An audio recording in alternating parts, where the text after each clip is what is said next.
The next time you're in Nantucket, head east out of town a little ways and you'll come to this old building. It's the home of an antique shop known as Celtic Pine. Inside there are dozens of country pine pieces from Ireland. Now there's a couple I want to show you. What a place. Look at all this pine.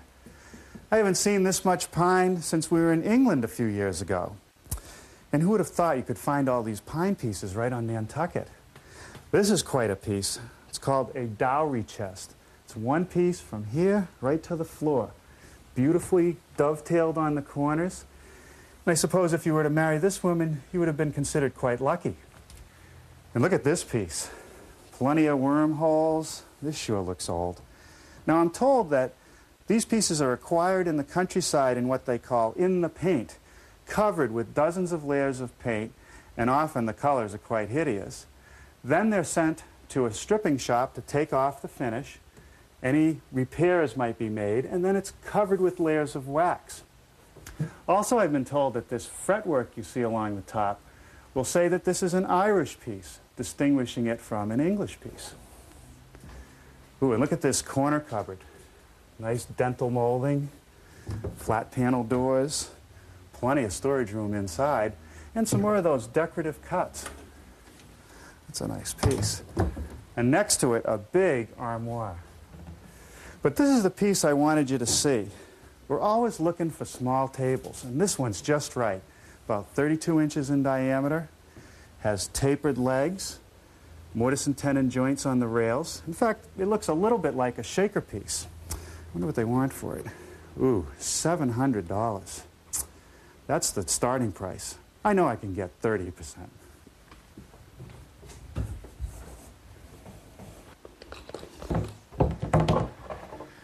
$490 still seemed like an awful lot to pay for that small table. And since I had plenty of antique pine hanging around the shop, I just measured it up. And here's the result. The top was made from some boards salvaged out of a renovation that were wall sheathing that had to be removed for an addition. Now, once the nails were removed, they were planed and glued up. You end up with a perfectly acceptable top. And look at all the character in that old pine. The rails came from the same boards, but when it came time for the legs, I needed some thicker material. So I looked in my stockpile of old planks, and these were left over from an earlier project. The first thing I want to do is prepare some boards to make a blank for this top. And for that, I'm going to use this board.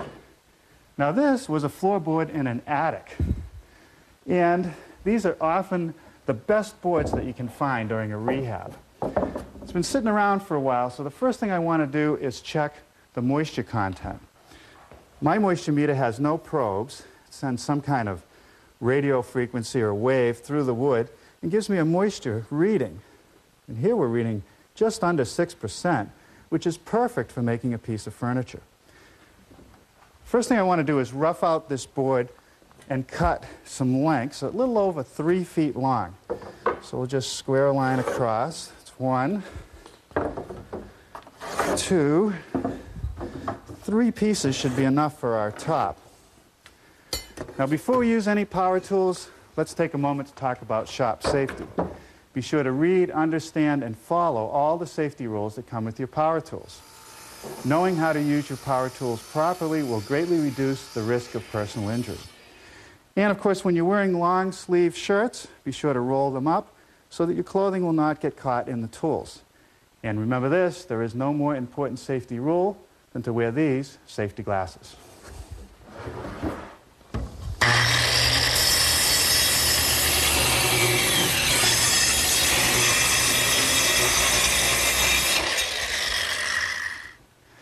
One of the problems with wide boards that sit around the shop for a long time drying out is they tend to cup.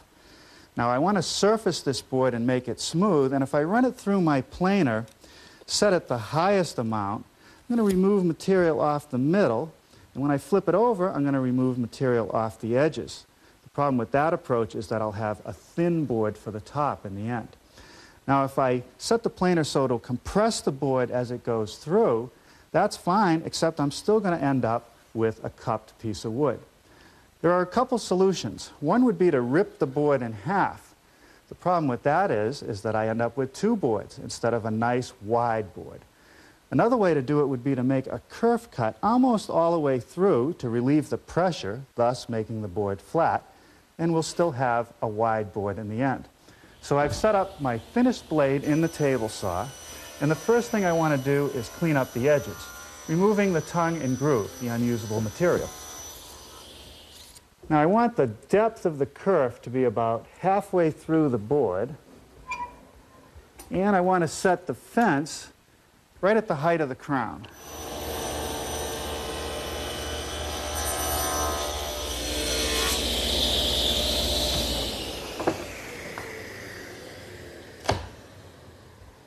That's going to do it.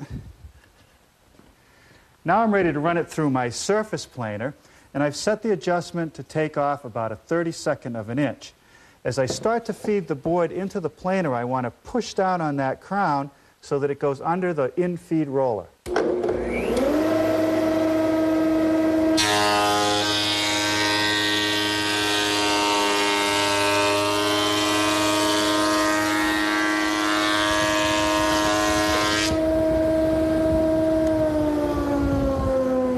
Doesn't get much better than that. Now we'll just lower the machine and make a pass on the back side.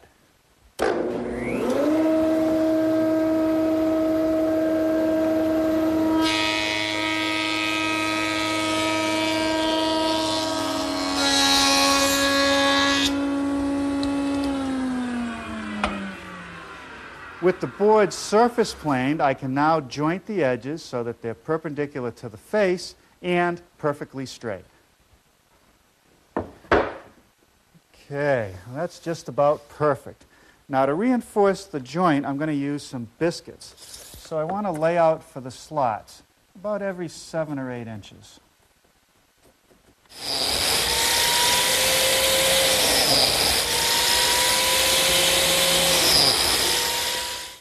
I apply glue to all the edges, a little bit of glue in each biscuit slot, and then we'll clamp the whole thing up.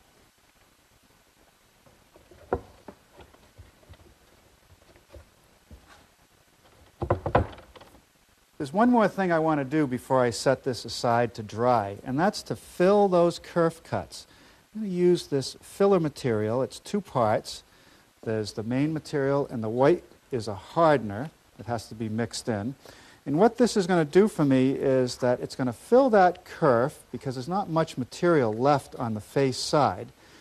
It's flexible enough so that it'll take the movement of the wood, and it has enough adhesive quality to it that it's going to hold the boards together.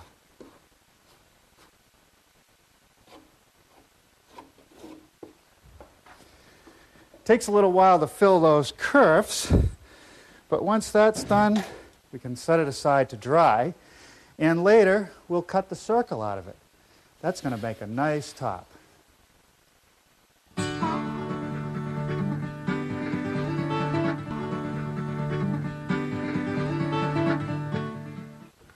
Next, I want to work on the legs. And here's a couple pieces of those old planks that I cut out. And the first step is to rip 4 pieces about 2 inches wide.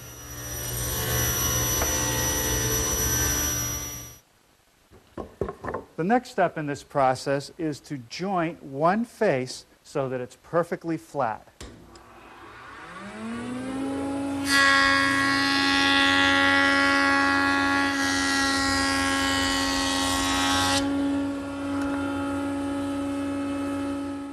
The next step is to take that jointed face, place it against the fence, and square a corner. At this point, the blanks are not square, but the next step will take care of that. I'm placing the square corner against the fence and the table. I'll make one pass through, then turn the piece over, make a second pass, ending up with a square blank.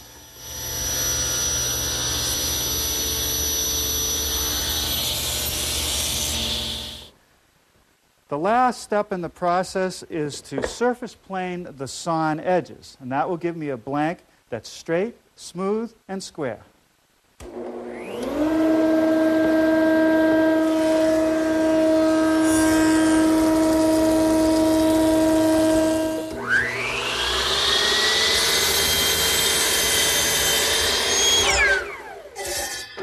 Here at my miter box, I'm squaring up one end, sliding it down to my stop block, which is set at 28 1/4, and cutting it to length.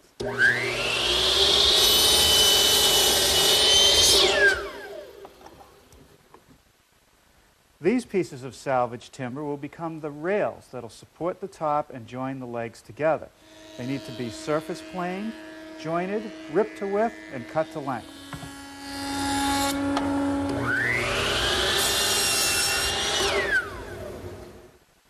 Before I could cut any mortises in the legs to receive the rails, I had to know the exact thickness of the rail stock. When you're using recycled lumber, you don't always end up with 3/4 of an inch. In fact, here I have about 11/16. Once I know that thickness, I can set the fence on my mortising machine to make a mortise that's going to be flush to the inside of the rail. I'm using a 3/8 inch square chisel in the mortiser, and I've set the depth of cut to be 1 inch. With all the legs laid out, now I can machine the mortises.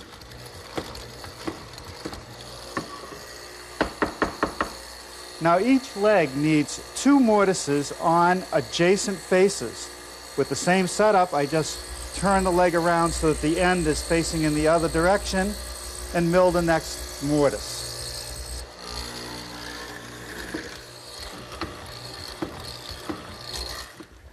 Let's take a look at the legs on the prototype.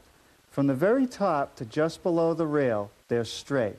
Then they taper down to 1 inch wide at the bottom. The face that's tapered is this side and this side. And it gives the piece lightness. The best way to taper a leg is to use a tapering jig. Now, this one was built about 9 years ago to make one of the first projects here in the new Yankee Workshop. It's made out of solid oak, and after being exposed to heat and sunlight, it started to twist. And I've been meaning to replace it, and now's a perfect time. First thing that I need are a couple strips about 30 inches long, and this time I'm going to use plywood. Maybe it'll stay straight or longer. I want to attach a hinge on the front end to give me a pivot point. That's good.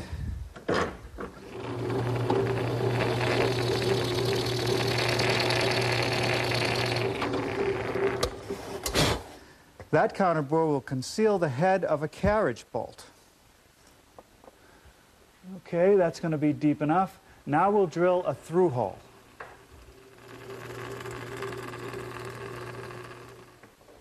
Now I can just tap the carriage bolt in place, and the next thing to do is to make the adjustment feature a strip of plywood that needs a slot down the middle. Since I already have the mortises set up, I'll use it to make the slot.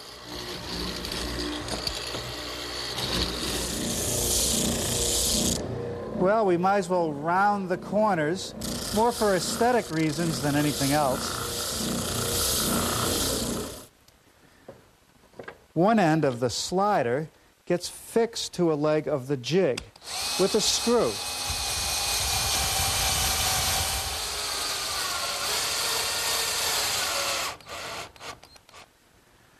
A washer and a wing nut is all that's needed to secure the jig for the different tapers.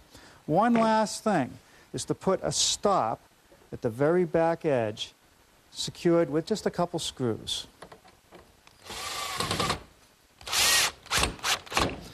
Okay, let's try it out. I've laid out the taper on one of the legs. It starts here and it runs all the way down to the end. And this is the part of the material I want to remove. I've extended the line around the side and around the bottom. I'm going to use those lines and take advantage of the miter slot, which is milled in my table saw top. It is parallel to the blade. I'm going to set the blank right on the edge of the slot, align this end first, right even with it, and use that as a pivot point to bring the bottom around until the line there is even with the edge of the miter slot. Once I've done that, I just hold it in place, slide the jig over, make sure the stop is against the bottom of the leg, leave it open more than I need, slide the fence over very slowly, until the jig touches on both ends, and then lock it in place and tighten the nut. With the final adjustments made, let's slide everything on the other side of the blade, raise the blade high enough to cut through the blank, and then being sure to keep the blank tightly against the stop, bring the jig back, and then start moving the fence in until the pencil mark on the side just meets the blade. And we're ready to cut the tapers.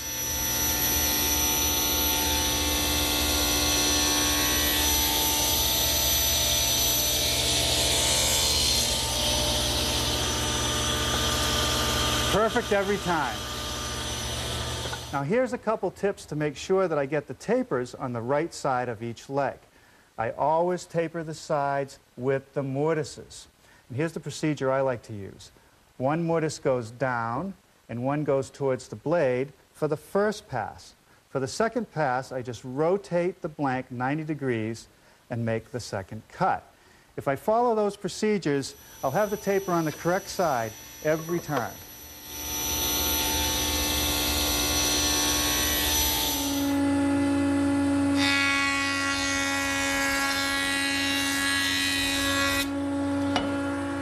A pass through the joiner will clean up those freshly sawn edges. Before I go any further, I'm going to round over the corners at the bottom of the leg, and that prevents the possibility of the leg splitting as the table is slid across the floor. Now I'm ready to mill some tenons on the ends of the rails, and here's a sample I had left from the prototype. Notice that there's only one cheek cut on this tenon, and the reason for that is that the rails are thin, and I wanted to have the face of the rail be absolutely flush with the leg. Now there's only one other cut, which is at the top edge of each rail, to just remove this material. The first step is to make the shoulder cut at the face, and that's what this setup is for. I've adjusted the height of the blade to about 5/16 of an inch. I've set the fence the right distance away, and I've slid the fence back so that as I move the piece through, there's no chance of kickback.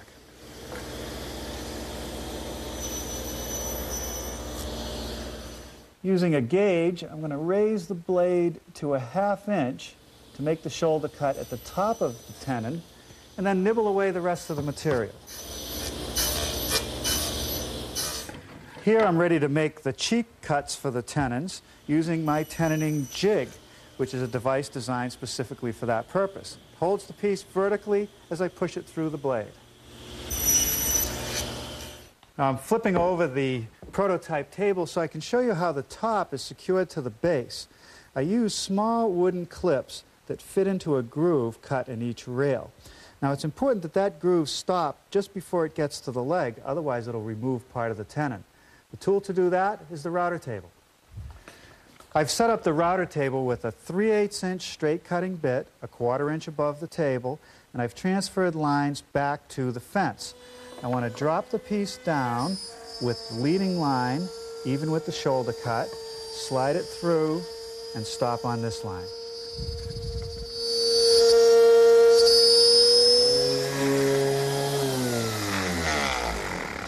Well, now it's just a matter of a little bit of final sanding and a dry fit.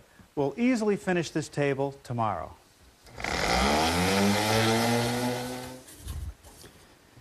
Well, good morning. I'm getting started today gluing up the base assembly. A little bit of glue applied to the tenons and in the mortises, and we'll clamp it all up.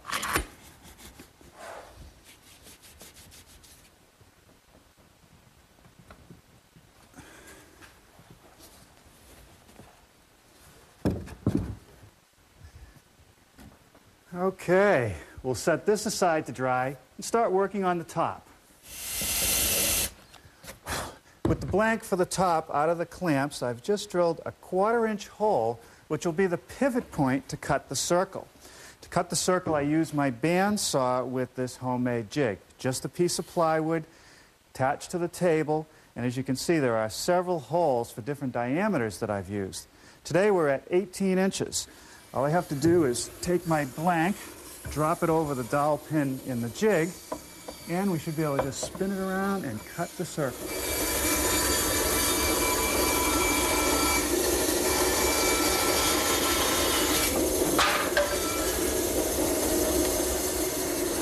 All right. A perfect circle every time. Now I just have to sand it smooth.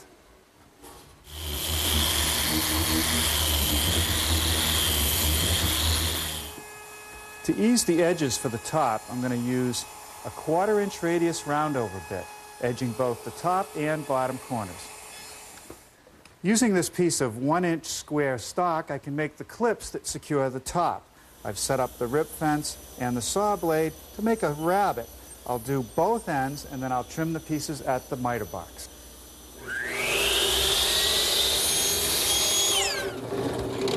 These holes are for screws that will secure the clip. For decorative reasons, more than anything else, I'm going to install a couple dowel pins through each tenon. So I've drilled a 1/4 inch hole, about 3/4 of an inch deep. Put a little glue in the hole, slip in a piece of dowel, and saw flush to the leg. After I pin all the corners, I'll sand everything smooth. We'll be ready to attach the top. Well, let's see how this is going to work out. If I set the base parallel to the boards, these edges do not have very much support. But if I swing it around so that it's diagonal, all the edges will have equal support. Now these clips simply slip into the grooves we made earlier, and I place them about 1/4 of an inch to 3/8 of an inch away from the leg. One screw in each one does the job.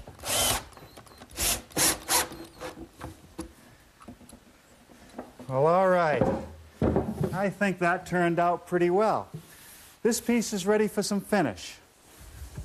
For the finish on our Irish table, we're once again turning to a product that is a combination of stain and polyurethane. It gives a nice, even finish to the piece and just the right color for this antique pine. I'll put on 3 coats with a light sanding between each coat with some 220 grit paper. Well, here's our table with 3 coats of that combination stain and polyurethane. And with each coat, I like the look even better.